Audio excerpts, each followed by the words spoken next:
what we were trying to do is not to release identical albums, not to be, a commodity producing vehicle, so to speak. So our career is being pretty much unorthodox.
Welcome to the Dreams of Consciousness podcast. If you'd be so kind, would you mind introducing yourself? Hello, everybody. This is Efthimis Karadimas from the Athenian band Nightfall. And we're going to talk with our fellow guy here, Adrian, about the release of our brand new album, Children of Eve, that's coming out on May 2nd through Season of Mist. Absolutely. But before we get to the new album, Efthimis, can you tell me, how would you describe the music of Nightfall? What is Nightfall? Oh, that's a great question. I mean, our lifespan starts from the early 90s. So as you can understand, it should be a long story, and it is a long story about the sound of Nightfall and all the concept behind the band. But I'm going to try to explain to somebody who's not familiar with the band briefly what Nightfall is all about. Nightfall is a band that is trying to express all the fears and all the things that people like me or like you are struggling with in modern societies. So we have a romantic approach, so to speak, that concept-wise could easily put us in the same realm as some early Gothic bands. But sound-wise, we are very, very much aggressive.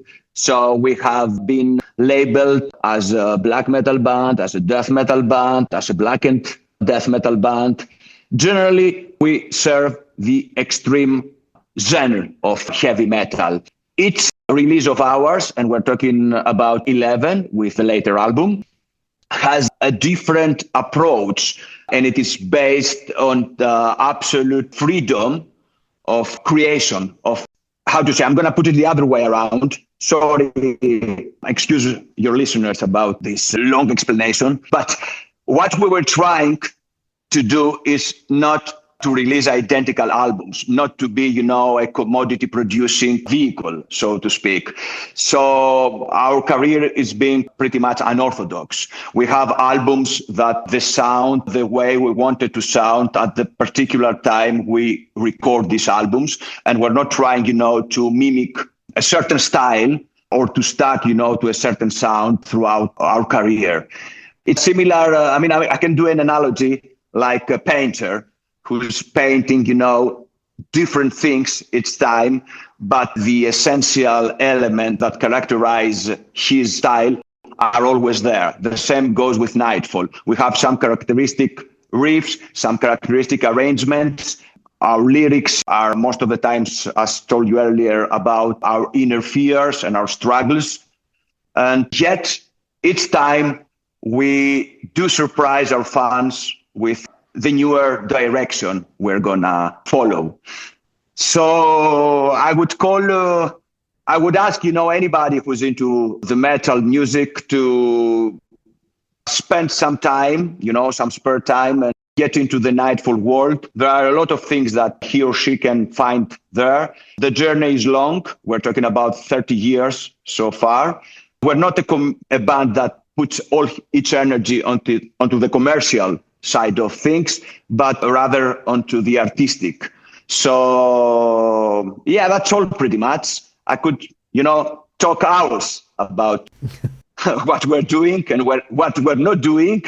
But yeah, I'd like it very much, to get new fans into the band and get to listen, get to hear, their advice about the band, their comments about the band and everything. So guys, feel free, to drop a line or two in our social media telling us how you think Nightfall sound and in what genre, we do belong.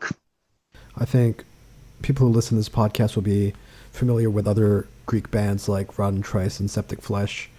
Can you tell me a little bit about how Nightfall came together and what your motivations were at the time that you formed the band, and maybe a little bit about what the Greek metal scene was at the time that you guys started playing?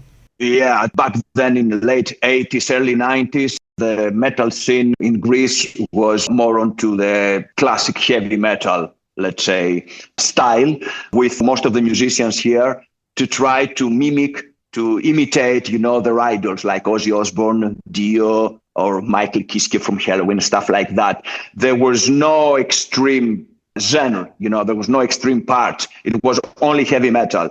So the very deep underground, people like myself, the guys from Septic Flesh or the guys from Rotting Christ or Varathron, Necromantia, we were trying, to come up with new ideas. We were trying to express ourselves because back then the Greek society was very much, introvert. The majority of people was not open to any foreign ideas, was not ready, to play ball with new fashions from abroad. 20 years before that, there was a military coup in Greece. So as you can understand, things were a little bit, dodgy, so to speak, in respect to extreme music and especially with English lyrics. But we somehow found our ways through tape trading with European and US journalists, fans, bands, musicians, whatever. So we started producing some early stuff. It was very rough, but it was, as we used to say, true. I mean, we were struggling to find our position in the society back then. We felt like outcasts. We were treated like outcasts by the majority of people. So we had to stay united and try to breathe, let's say, and stay alive out of it. I still remember a lot of friends from that era that finally stopped, to listen to this music. They stopped playing this music because they couldn't, cope with the rejection, the massive rejection from society. So we started producing, as I said, stuff, these two bands back then. And Nightfall and myself personally, we were lucky enough to get the first record deal, full record deal, from a non-Greek label that was Holy Records back then, from France, from Paris. And that was a pivotal time for the band and also for the Greek scene. We released Karadimas album of Holy Records, France, and also the debut album internationally for the entire metal Greek scene. So we broke the introvert, let's say, glass between the Greek metalers and the ones abroad, European mainly, and started promoting the Greek sound outside our borders. It was Parade to Centuries. Then a few months later, it was Rotting Christ. I myself introduced Septic Flesh and the two brothers, Christos and Spiros Antoniou, as we used to be friends, to Philippe and Severin at Holy Records. They got signed as well. So one helped the other. And this is where we're right now. I mean, we started the whole thing, these few bands and those few peoples, among them myself as well.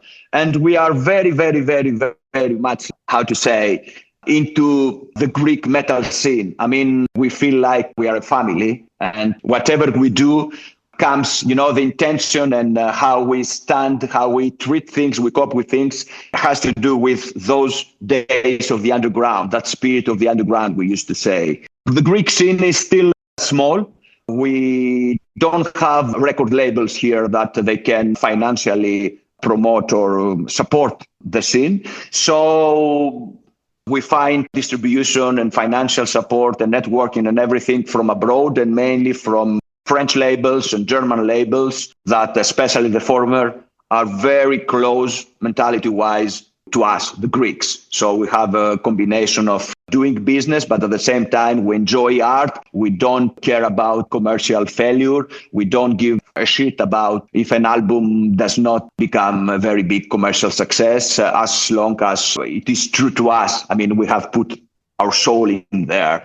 So I should say we belong, to the old guard. Yeah. Let's say, to the old guard. We're not so familiar with the whole game right now in social media, this ceaseless chase of viewings, of likes, of engagement and stuff like that. We're romantic, more or less into our music and music, lyrics, and that's it. If people appreciate that, we are more than happy, to play for them, to hit the road and get in touch with these people. But if they don't, it's okay. We're going to stay silent. We're going to swallow our failure, our commercial failure, so to speak, and try to gather inspiration for the next recording. When you were tape trading, were you in contact with any of the scenes from other countries? And was there anybody that you traded tapes with who you found inspiration from when you were making your own music? Actually, I have my thinking about the influences in the scene back in those early days. It's not like there was one main band or 2-3 main bands that influenced the rest ones.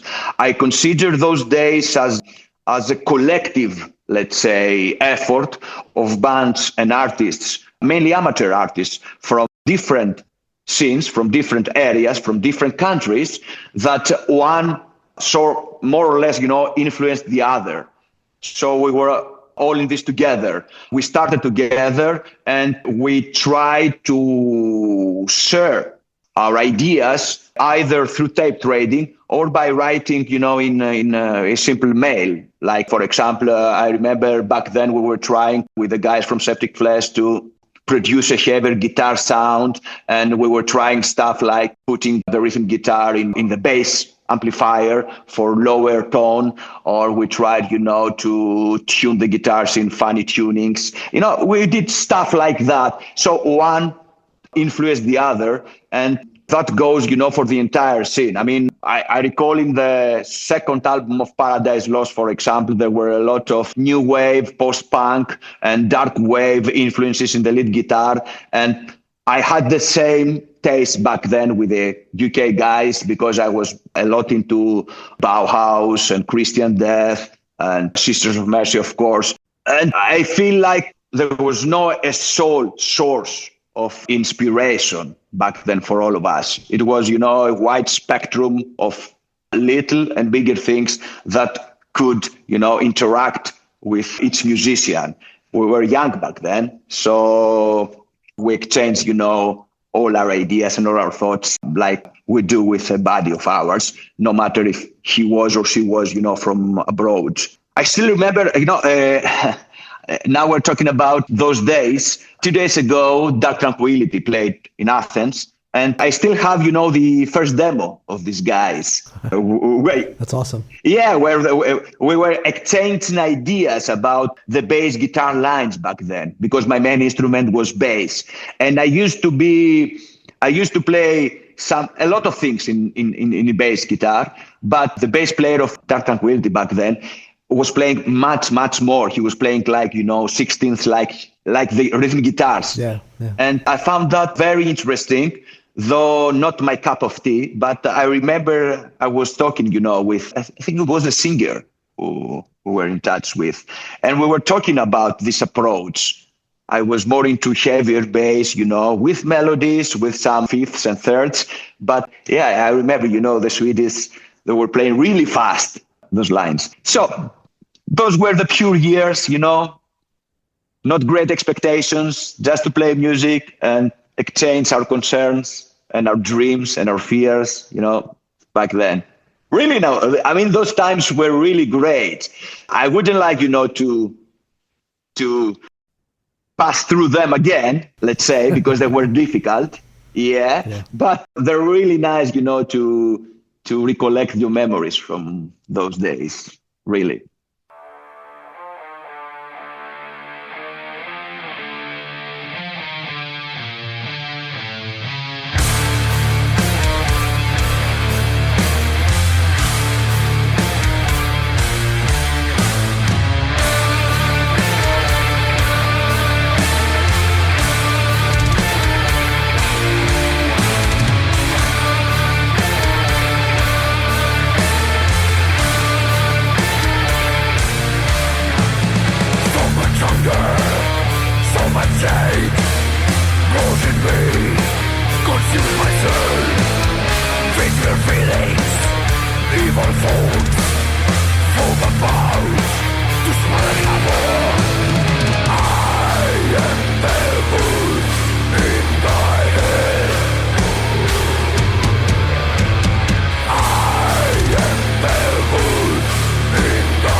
Good.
When you write songs, how do you usually start? Oh, I get the inspiration from anywhere. I mean, I used to be very anxious as a guy and very. I used, to have really, really wild mood swings, and I thought that that's how I am. But only recently I got to know that I was flirting with depression since those days. So whatever makes me wonder more than the average wondering I do every day, that most probably is gonna end up in my lyrics and then in some sort of riffing. I don't start from a certain base like some other artists do. And as I said earlier, I'm not trying, to create follow-ups to the previous albums so to not disappoint our fans. I'm a little bit provocative in that. And I love the element of surprise in art. For me, surprise is a very important factor when we're talking about contemporary art. So I need to surprise you in order to feel that I did something good as a songwriter or as a producer. I need to have that element of surprise. So each time it's different. Since you play bass and also keyboards, do you sometimes switch back and forth between what instrument you start writing on?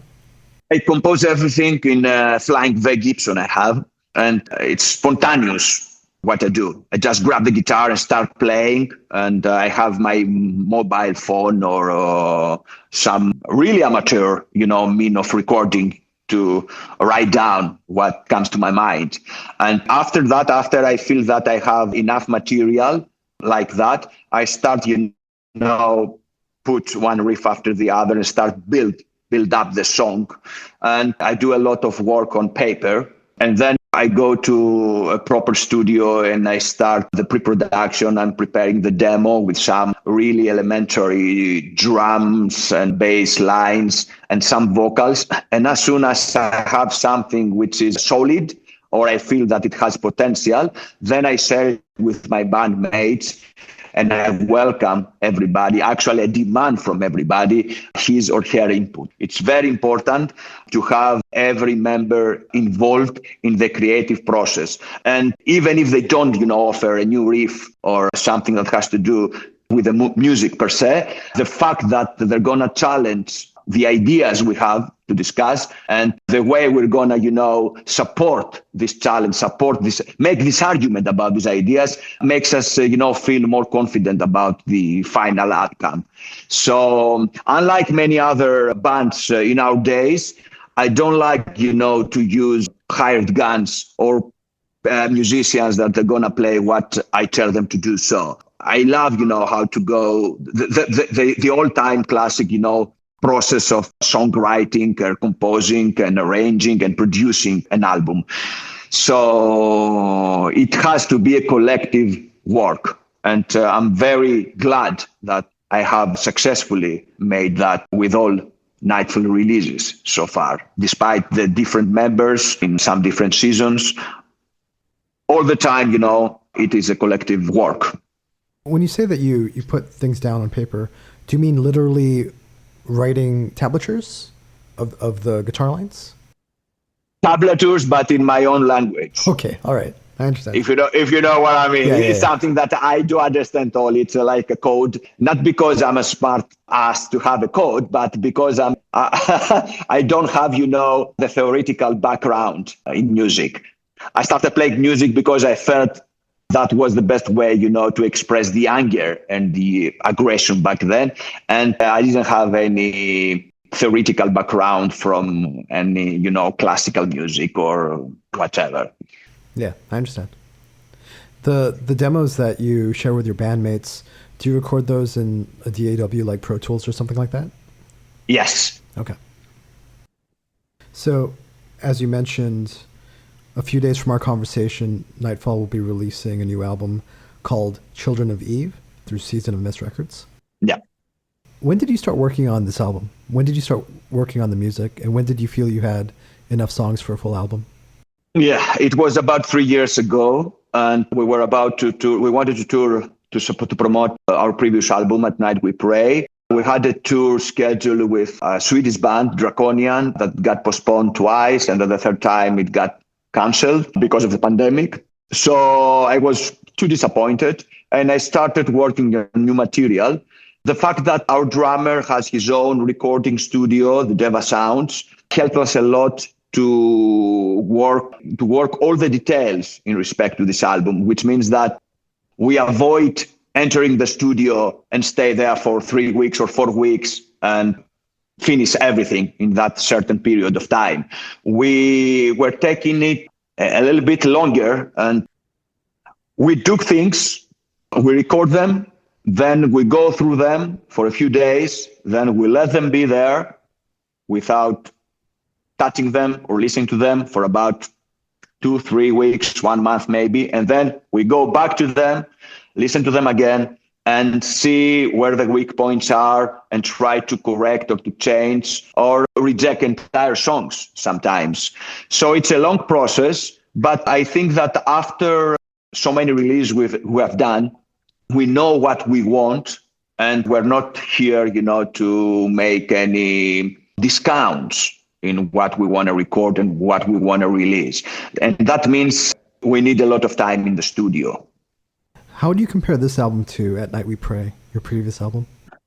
Yeah, At Night We Pray was more a cry for the struggle with depression and mental disorder, so to speak. It was all about mental health. It was based on my personal experience about depression. I'm still struggling with depression. The only good thing is that now I'm in good terms with it, and I feel like I can control, and I do know when it's gonna strike me, or I'm gonna have it in full control. So it's a little bit swinging and tricky, but I think that I found a pattern to get along with it.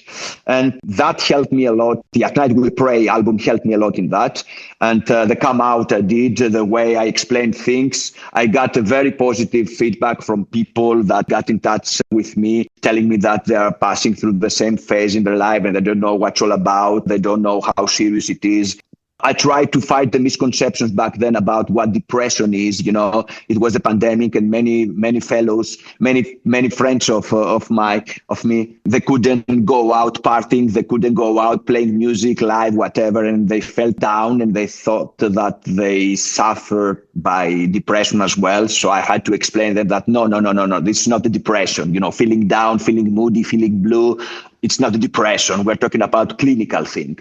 So that fight I had with this beast and led to the At Night We Pray also took a lot of energy out of me, and I felt a little bit introvert as well. So I would say that was the dark part of the whole thing. And while the Children of Eve is standing on the opposite side, it's brighter, it sounds brighter, it's bigger, it rocks big time, and it has some aggression that it is very vivid and alive. It's like, I don't know, I feel I'm excited like a young dude again with this album, and I feel that this is well shown in the songs. They're wild, they're angry, they have epic choruses, they are very good, to play live. We're looking forward to playing them live extensively, as much as we can do. And I would say that is the exact opposite. Children of Eve is the exact opposite of At Night We Pray. At Night We Pray was lay down, think about the situation you're getting through, cry, fight, try to stand on your knee, on your feet again, try to gain courage, try to become alive again. While Children of Eve is, we are alive, we are standing on our feet, we know how to fight depression or anything else in life, and we are ready to march on. Did you record the whole album at Photo Studio at Dev Sounds? Absolutely.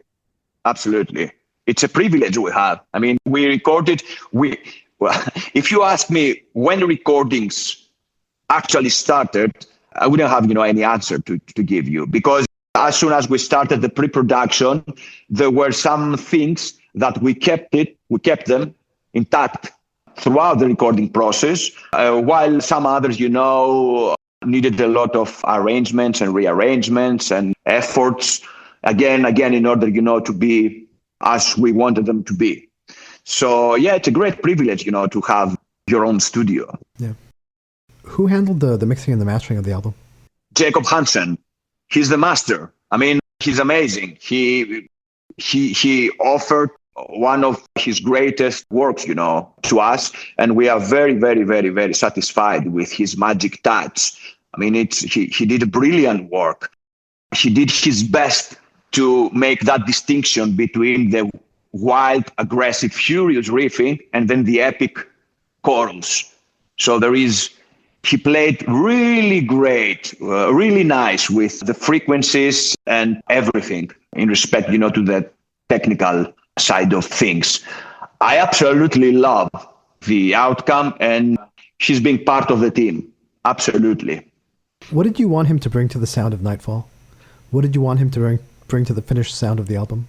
He managed, to play a lot with space. I mean, At Night We Pray, we used a lot of multi-layering, a lot of guitar lines, one on top of the other, in order to give the right tone to the track, and then to try to keep the wild part of our sound intact. While Jacob, offered us, we discussed about the new album initially, and we knew that he could play with just a single lead, and then, a huge rhythm section behind it and a huge vocal line, in order to have a really rambling song. And actually, I did compose much of the stuff based on his approach. And that's why the final outcome is so live. And it seems like it's obviously made to be played live. So I think that liveness, that, as I used to say, in a poetic way, his sound, shines like a razor blade, so to speak. So it's really shiny. Unlike our previous album that was really dark, that one, it's really shiny. It has, the dark element in it. It is blackened death metal, whatever, but it's shiny. I mean, it's amazing. It's amazing. You better ask him, It's very expansive. Like the sound is very... It is.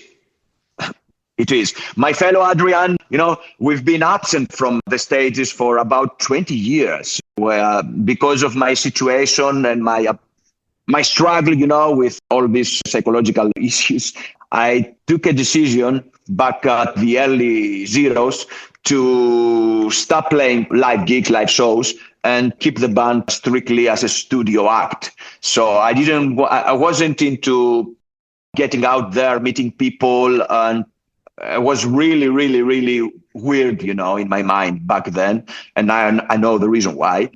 So before we came together to produce At Night We Pray, we discussed with the members of the band, with the new lineup, and we said that this time it's going to be different. This time we're going to play extensively. And this is the big news for our band, that from a strictly studio act, we become a live act.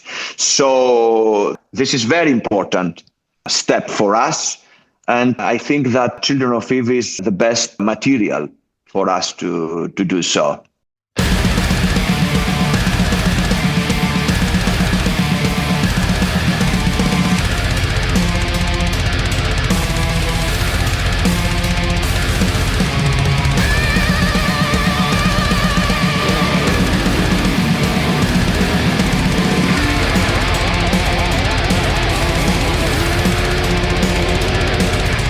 I read the stars, but turn your lies. I hold the power, this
So you spoke a little bit about some of your experiences with depression going through the pandemic, which I think a lot of people can relate to. And you founded an organization to help other people in the metal community who were struggling with the same thing.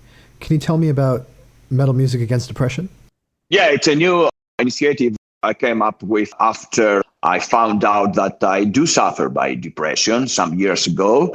And I recall back in 2020, I get in touch with European Alliance Against Depression in Leipzig, Germany, telling them actually that my situation is like that. And I want to, share my experience and try to inspire other people about my situation. And the guys were positive, but the whole pandemic thing was a mess. So we didn't do a lot of things together. And that led to late 2024, where I again got in touch with the guys in Germany. And this time they were really supportive and they had the time and the appetite, so to speak, to get involved in what I had in mind. And at that time I wanted, to address the meaning, address the message to the metal community, because I think that there is the place where, people have open ears, for us, because this is where we belong, so to speak. And they were really, really supportive, especially after I explained them that I'm not here to talk about the medical part of this thing, because the medical part is in the good hands of science, and I'm not a scientist, but I'm here to try to fight the stigma and the social discrimination and the fear of rejection people have in the very society they are living into. I think that it's a it's a long shot. If you ask me, we're still in the beginning. It's a long shot, because what I ask is people to come forward and open themselves publicly initially through a page we're gonna do in Instagram, that is the Metal Music Against Depression. And then we're gonna move it on to the next level, maybe have some gatherings together, or maybe whenever we go and play somewhere in any town, we're gonna first meet with people who wanna open up and speak about their situation. And then we're gonna hit the stage, similar to meet and greet, but without money, of course, and without bullshitting, but just telling the real truth. I mean, I feel like that. Let me share my experience and let's try, to inspire each other to become in good terms with the situation we are living through. So this is the main idea behind the whole thing.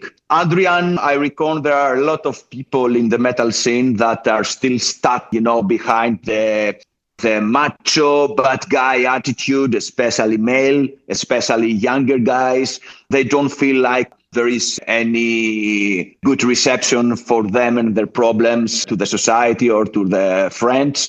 So I feel like there are plenty of people into the metal music that they do suffer silently by bad behavior, by social discrimination, and they just prefer to bury it deep inside instead of bringing it to the light and getting good terms with it all. I hope that my situation and my activities will make some people feel secure, and they will come forward with their own stories that will then, inspire others. Yeah. This is the aim. Yeah. And I feel it's really important. A few years ago, I spoke with the singer of a band called Cavern Light, who's doing something similar in terms of awareness for mental health issues. Oh, really? Yeah. Can you? Yeah, I'd love to put you guys in touch, and hopefully, yes, maybe yes. Once the album touring and the promotion cycle is done, we can have another chat and maybe have a broader conversation about mental health and how people can pursue treating depression and things like that.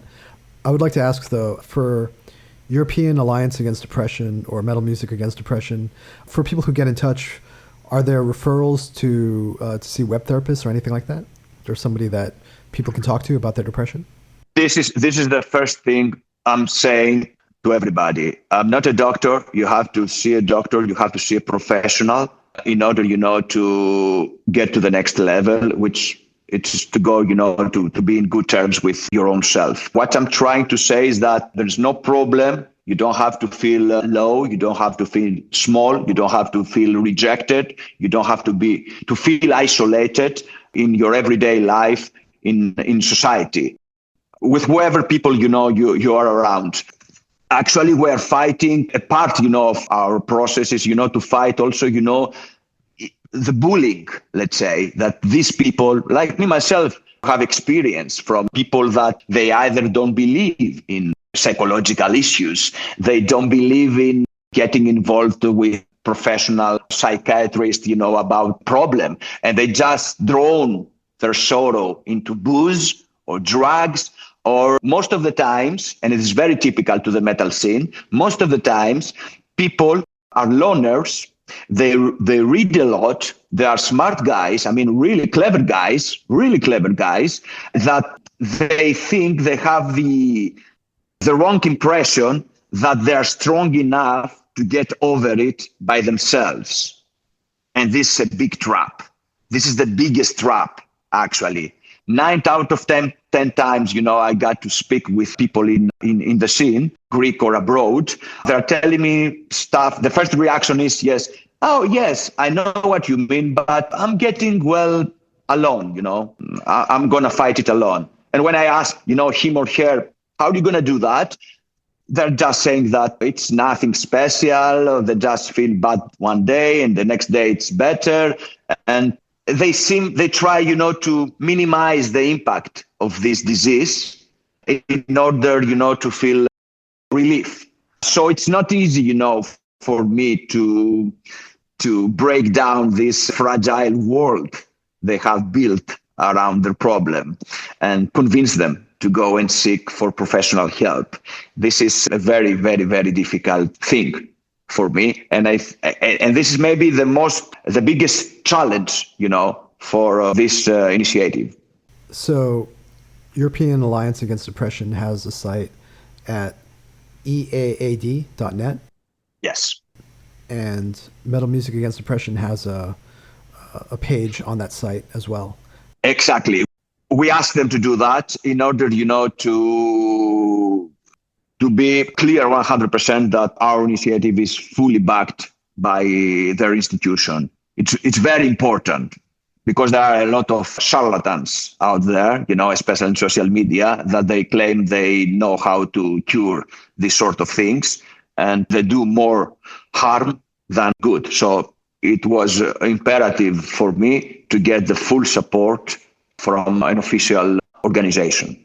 So by the time people hear this episode, the album will be out.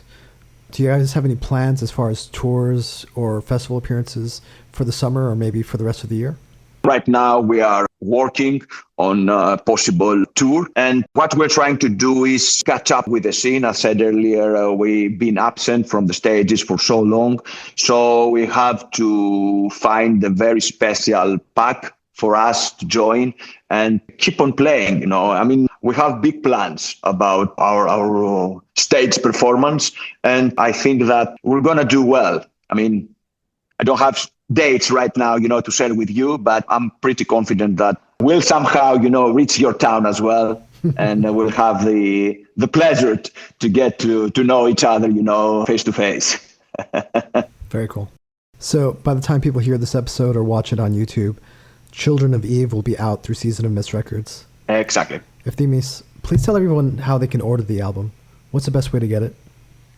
The best way to get it is directly through Season of Mist shop, or for the guys in the States, you can go to the Nightfall official Bandcamp, where everything about our new album is available from there as well. And of course, the best would be, to ask a copy from your local record store. That would be amazing because, I'm, as said, the old guard. There's nothing better, than go by yourself to the record store and get to buy the LP, the physical copy, as we used to do, back in the days. Yeah. Do you want to say anything about the vinyl variants that Season of Mist created for this? I believe there are 3 colors, right? Yes. It's the black, the all-time classic black. It's red, and it's the gold one, I think. It's amazing how it turned out. It's a small piece of art, and it couldn't be otherwise because we put a lot of effort. We worked with professionals, with the top professionals. I mean, the artwork being made by Liran Kantor. He's very famous for his working, with really big names out there. And to name a few, it's like Creator, Testament, and many, many others. And we were lucky because he's an old fan of the band. So he put an extra effort in order, to deliver what he did. And we spent quite a few time talking about the album, talking about the lyrics, talking about the concept. You can see that the title tracks, the track list in the back is actually a phrase I came up that discloses the meaning of the album. So you can go through the titles and read that phrase, like I hate the cannibal, lurking inside my head, seeking revenge for the expelled ones, the traders of anathema, without land this desire to disobey, the Makera of the Deceiver, Christian's Bengali. I think that was the full track list. Yeah, and he did an amazing job. Our album is trying, to bring on the table the problem that we are facing recently in Europe about the clash of religions. I believe that the three Abrahamic religions, which Christian, of course, Islam and Judaism, are causing more harm than good the recent years. And I see that radicals pop up everywhere and cause havoc. And they try, to impose their own agenda in so-called free Western societies. I see that their impact and their influence is gaining momentum. I see that in Europe. I feel that the same goes on in the States as well. So we have to take really into serious consideration all this negative progress in that front, or we're going to face the consequences. Older guys maybe remember the story of Judas Priest, that some religious crazy lunatic guys, dragged them to the court back in the 80s because two fans got killed. And there were some diehard religious people that thought that those poor kids, suicide themselves because of the lyrics of Judas Priest. So there are things that younger dudes, might not be aware of, but we, the older ones, know well how radicals slowly but profoundly, impose their agendas and have similar, though more extreme, examples that take place in Europe, since we have all this influx of people from Islamic countries to our nations, let's say, to our countries here. So we're not against religious. Don't take me wrong about that. We do respect the beliefs of everybody. We're not making fun of whatever people believe in or they don't believe in. We're not calling for a desecration of holy places or burn down churches and stuff like that. This is absolutely silly. It doesn't lead anywhere. Quite the opposite. It gives, an excuse to the radicals, to our domestic radicals, to show to themselves and to the rest of the world that they have also really mean tactics, and to cause havoc themselves. So we're just calling for unity. And this is, you can see that in the front cover, the unity under Mother Eve. And we shout out our position, our fair position against bigotry and against intolerance. That's a good place to leave off. Thank you so much, Efthimis. Adrian, thank you. The pleasure is mine. Please, when you find time, let me get in touch with the fellow guy that about who's doing the same thing about the mental health. That would be really interesting to join forces. And man, I hope we hit the road soon and have the chance, to meet each other at a venue. Absolutely. Thanks so much. You're welcome, my friend. All the best.